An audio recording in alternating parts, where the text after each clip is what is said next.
Here's the brutal truth about the New York Knicks heading into 2025-26. Despite all the roster moves, they're still walking a tightrope between championship contention and defensive mediocrity. And the decisions Mike Brown makes in his first season as head coach could determine which side of that line they fall on. While most of New York's roster pieces are already locked in place for the upcoming campaign, the franchise still needs to address several critical gaps before opening night arrives. The recent additions of Jordan Clarkson and Gershon Yabusele, both of whom accepted contracts below the taxpayer mid-level exception to join this championship chase, leave the Knicks with room for one veteran minimum signing, plus a second-round rookie exception player to complete their core rotation. Sure, making definitive predictions about rotations and depth charts this early in August might seem premature, especially with Brown taking over the coaching reins and potential roster additions still on the table. But here's where it gets controversial. The early indicators suggest some shocking lineup decisions are coming that could completely reshape how this team approaches both ends of the floor. So let's dive into these way too early predictions about how the Knicks rotation will look when the season tips off, keeping in mind that another comprehensive analysis will follow closer to the preseason's conclusion. Projected early season depth chart structure. Point guard, Jalen Brunson, Miles McBride, Tyler Kolek. Shooting guard, Mikal Bridges, Jordan Clarkson. Small forward, OG Anunoby, Josh Hart, Pacome Dadie. Power forward, Karl Anthony Towns, Gershon Yabusele. Center, Mitchell Robinson, Ariel Hukporti. The starting five dilemma that's dividing the front office. Let me be crystal clear about something that might ruffle some feathers. Josh Hart absolutely deserves a starting position based on his contributions and versatility. If Brown ultimately relegates him to the bench, which appears increasingly likely, it won't reflect poorly on Hart's abilities, but rather reveals the coaching staff's desperate attempt to shore up defensive vulnerabilities that plagued the team during crucial postseason moments. The integration of Mitchell Robinson as the defensive anchor represents a calculated gamble to transform the team's identity. This move prioritizes rim protection and interior presence over the offensive fluidity that Hart brings to the starting unit. But here's the part most people miss. The statistical evidence from last season's playoffs tells a complicated story. The quintet of Brunson, Bridges, Hart, Anunoby, and Towns logged a league-leading 335 minutes together during their Eastern Conference Finals run, yet posted a concerning minus 6.2 net rating.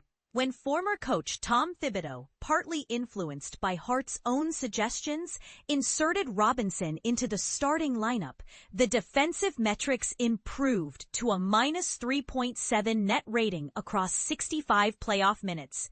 While that sample size remains relatively small, the trend suggests Robinson's presence creates the defensive foundation necessary for championship-level basketball. Brown's likely strategy involves starting Robinson and then substituting him early for Yabusele, allowing Towns to slide to center in a five-out offensive system that maximizes floor spacing. However, don't be shocked if Brown ultimately keeps Hart in the starting lineup. The new coach has repeatedly praised Hart's infectious energy and unique ability to orchestrate offensive flow through his basketball intelligence and hustle plays. Rotation mathematics, the nine-man reality.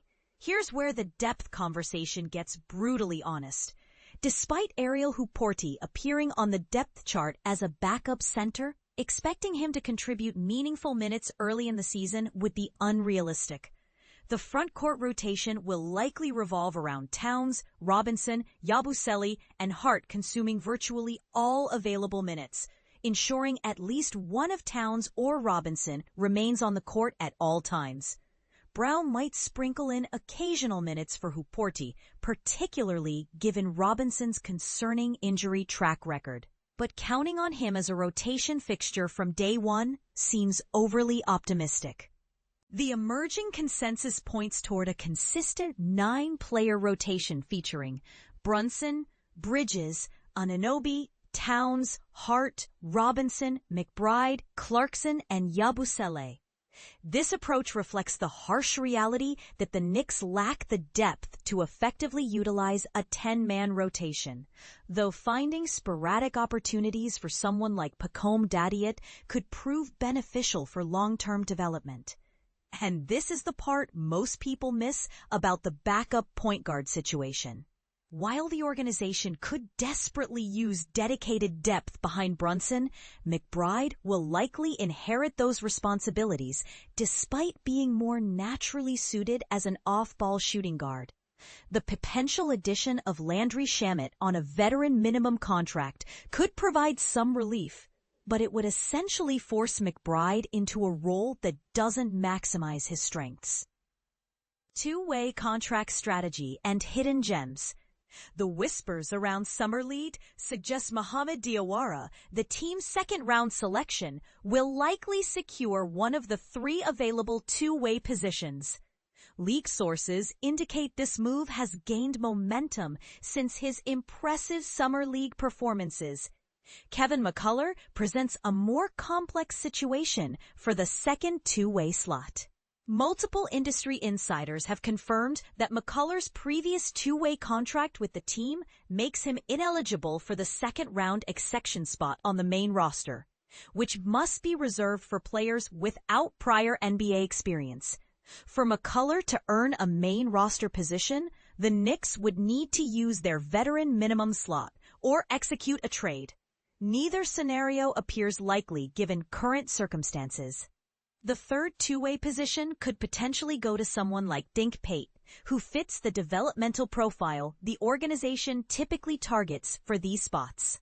The bottom line nobody wants to discuss. Here's the uncomfortable truth. These roster decisions will ultimately determine whether the Knicks can overcome the defensive limitations that derailed their championship aspirations last season. Brown faces the unenviable task of balancing offensive creativity with defensive necessity, all while managing egos and expectations in one of the league's most pressure-packed markets. What do you think? Is sacrificing Hart's starting position worth the potential defensive upgrade Robinson provides? Can McBride effectively run the second unit despite his natural off-ball tendencies? And most importantly, does this roster construction give the Knicks enough flexibility to compete with the Eastern Conference's elite teams?